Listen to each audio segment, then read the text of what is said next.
ঝাল পেঁয়াজ, ঝাল না পেঁয়াজ একসাথে সরষের তেল দিয়ে ভেজে নিয়েছি, নিয়ে এই যে লবণ দেবো, লবণ থেকে মাখাবো।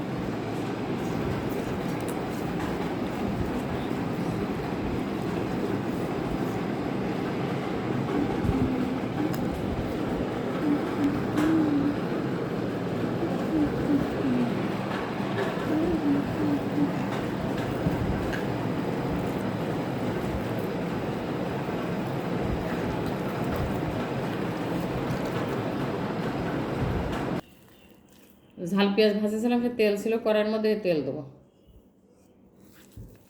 খাঁটি সরিষার তেল। মেশিনে যেখানে ভাঙায় সেখানে যেই আমি তেল নিয়ে আসি, আমাদের বাড়ির পাশেই রয়েছে মেশিন ভাঙানো তেল। আগে তো গরুতে ভাঙাইতো, ছোটোবেলায় দেখতাম গরু ঘানি ভাঙাইতো, এখন তো দেখি মেশিন। গরু ঘানি ভাঙা এখন আর নাই, আছে মনে হয় কিছু কিছু, খুব গ্রাম অঞ্চলের দিকে মনে হয় গরু ভাঙানো সরষের তেল পাওয়া যাবে। আর আমাদের মেশিনে ভাঙানো, সবসময় মেশিন চলতেই থাকে, মানুষ নিতেই থাকে।